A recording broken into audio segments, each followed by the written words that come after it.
Армысыздар оқырмандар. Бүгінгі танысатын кітабымыз ұлы дала тұлғаларының даналық сөздері, цитаталар жинағы деп аталады. Бұл кітапта көне заманнан қазіргі кезеңге дейінгі еліміздің аса белгілі тарихи тұлғаларының, оның ішінде ойшылдардың, би шешендердің, ақын жазушылардың, ғалымдардың, мемлекет және қоғам қайраткерлерінің еңбектерінен іріктелінген нақыл сөздер беріліп отыр.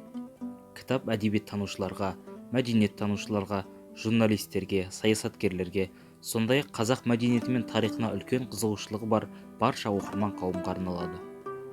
Жинаққа Әл-Фараби, Қожа Ахмет Яссауи, Ахмет Игінүки, Жүсіп Баласағұни, Қорқыт Ата, Абай, Шәкәрім, мәшһүр Жүсіп тәрізді кемеңгер ойшылдардың, Күлтегін, Білге Қаған, Шыңғысхан, Әлихан Бөкейхан, Нұрсұлтан Назарбаев тәрізді ел бастаған әйгілі билеушілер мен көсемдердің, Асан Қайғы, Шалкиіз, Бұқар жырау, Төле би, Қазыбек би, Әйтеке би, Жиренше шешен тәрізді сөз бастаған би шешендер мен жыраулардың, Ақжан Әл-Мәшәни, Қаныш Сәтбаев, Әлкей Марғұлан тәрізді біртуар ғалымдардың және тағы басқа тұлғалардың таңдаулы сөздері енгізілген.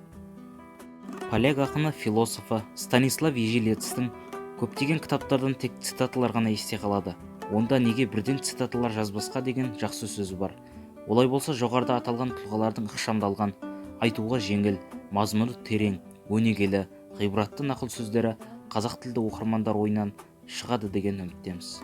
Бұл кітап елбасының «Ұлы даланың жеті қыры» атты мақаласында айтылған ұлы даланың ұлы есімдерінің ғибратты нақыл сөздерін халық арасында кеңінен танытуға, Әбу Насыр Әл-Фарабидің 1150 жылдық, Абай Құнанбайұлының 175 жылдық мерейтойлары аясында олардың бай мұраларын насихаттауға және қазақ тілінің қолдану аясын одан әрі кеңейтуге өз үлесін қосады деп санауға болады. Елдегі ахуал жақсарып, кітапханамызға оқырман қабылдау мүмкіндігі туса, осы кітап кез келген оқырманның рухани қажеттілігін өтейді деген сенімдеміз.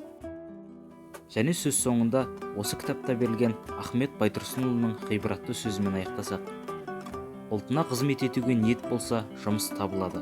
Көп жұмыстың ауыры да, жеңілі де болады. Қазақтың бітіп, тынып тұрған нәрсесі жоқ. Әркім әлінен келер жұмысын алсын.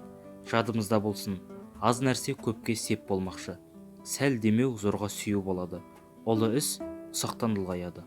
Ұлт үшін деген күштің ұлғаюына үлес қосу қазақ баласына міндет.